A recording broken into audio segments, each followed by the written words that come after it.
Dr Ronnie Broman, bonjour. Bonjour. Vous êtes une des figures de la médecine humanitaire, plus largement de l'humanitaire en France. Vous avez notamment présidé Médecins sans frontières et vous avez reçu en 1997 le prix Henri Dunant pour vos actions œuvrant pour la dignité humaine. Donc vous avez à la fois une vue mondiale quand même des problèmes de santé et puis une bonne connaissance des épidémies. L'attitude du gouvernement français vis-à-vis de la grippe A est cautionnée par certains, brocardée par d'autres. On va essayer de voir avec vous différents points. Est-ce que déjà pour vous c'est une bonne attitude que de vouloir isoler à toute force les personnes atteintes, notamment par exemple de l'idée d'aller fermer les écoles s'il y a 3 élèves atteints? Est-ce que pour vous c'est une façon saine de gérer le problème? Non, moi je suis très sceptique sur ce plan-là, bien que je comprenne que les autorités, les pouvoirs publics soient mis en demeure de réagir. Cette grippe occupe tous les esprits. L'OMS bat le rappel depuis des semaines et des semaines. On peut se demander d'ailleurs si la certitude, le niveau de certitude avec lequel il présente la survenue de cette épidémie à l'automne est réellement justifié, mais ça c'est l'avenir qui va le dire. En tout cas, le gouvernement français devait réagir. Ça, et comme tout gouvernement, les attentes sont très importantes dans ce domaine. Mais la question est évidemment de savoir quelle est la bonne nature, quelle est la nature de la bonne réaction, plus exactement. Et moi, il me semble qu'on s'épuise, et c'est un phénomène que j'ai souvent observé ailleurs dans le monde. On s'épuise assez rapidement en mesures préventives qui sont très largement incantatoires. Je ne dis pas entièrement incantatoires, car il y a évidemment des mesures préventives, aussi bien dans le domaine de la vaccination que de l'hygiène, que des comportements qui ont leur valeur. Je ne conteste pas cela. Mais sous l'adage, il vaut mieux prévenir que guérir, on met à peu près n'importe quoi, des mesures policières, des mesures sécuritaires, dont les effets sont, qui sont d'abord impossibles à appliquer. C'est ce que les enseignants nous expliquent, qui sont socialement extrêmement coûteuses, et puis dans les effets finalement sont immesurables. Il est irréaliste de penser qu'on peut limiter la propagation d'un virus, quelles que soient les mesures préventives? Non, il n'est pas irréaliste de la limiter, il est irréaliste de penser qu'on va pouvoir repousser le virus par une série de mesures tant individuelles que collectives. Et le problème que cela pose, ce n'est pas qu'en soi il y a un problème philosophique avec la prévention, c'est que bien souvent il y a une sorte de choix privilégié de la prévention au détriment des soins. Or, si cette épidémie frappe réellement, si selon toute vraisemblance elle atteint un grand nombre de personnes de façon légère, avec un petit pourcentage de complications, un petit pourcentage de complications sur un grand nombre de personnes, ça fait tout de même en chiffre absolu pas mal de gens qui vont souffrir par exemple de syndrome de détresse respiratoire aiguë, ce qui est la complication la plus fâcheuse, la plus grave, celle qui demande vraiment des soins et qui entraîne en effet la mort.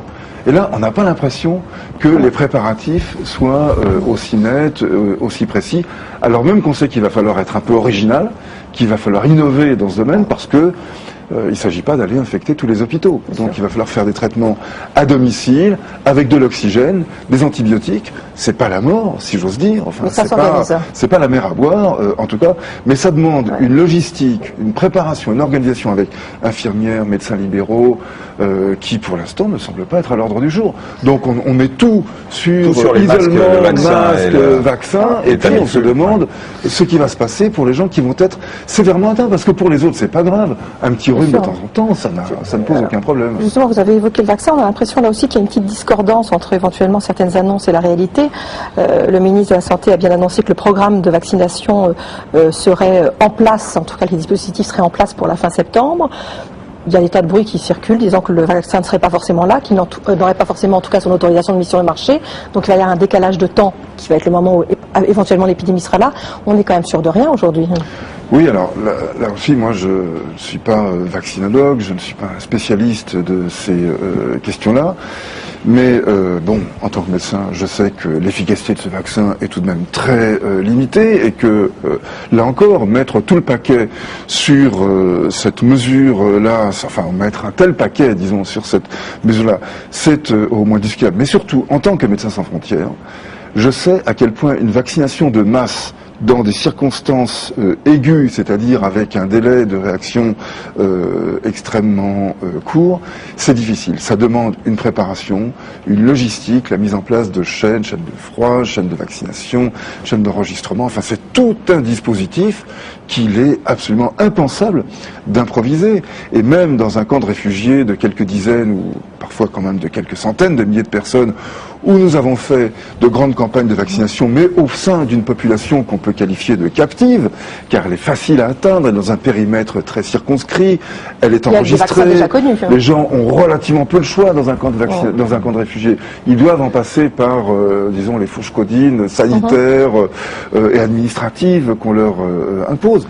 Là, à l'échelle d'un pays, quand même d'un pays d'une taille respectable, 60 millions d'habitants, c'est tout simplement impensable de reproduire ce genre de choses. Donc, en l'absence de répétition, disons, de véritables manœuvres sanitaires, aussi bien pour les vaccins que pour les soins, moi je trouve qu'on n'est pas si bien préparé. René Broman, vous n'êtes pas vaccinologue, vous l'avez dit. Est-ce que vous serez vacciné? Non. Vous ne ferez pas vacciner? Non, non. Vos enfants? Bon, non, je ne conseillerais pas non plus spécialement à mes enfants. Je considère pour l'instant que la grippe, cette grippe, écoutez, regardez ce qui s'est passé dans l'hémisphère sud. Si ça n'avait pas été la grippe, si ça avait été un autre virus que celui de la grippe, on n'en parlerait même pas. C'est parce que la grippe nous obsède du fait de cette grande épidémie de 1918-1919. Parce qu'on a peur d'une mutation de ce virus. Parce qu'on a peur d'une mutation, alors que je signale tout de même que décennie après décennie, s'il y a mutation, elles vont dans le sens d'une virulence décroissante. Donc moi, je n'ai pas peur de cette grippe. Je trouve qu'il y a des stratégies de la peur là qui sont peut-être un peu hâtives, sans doute sincères, mais un petit peu hâtives. Et moi, personnellement, je ne me vaccinerai pas. Je n'encourage pas mes enfants qui sont majeurs et qui ont décidé de rester eux-mêmes. Enfin, je vous demande mon conseil quand même au papa docteur. Bien sûr. Merci beaucoup, René Broman, d'avoir accepté notre invitation.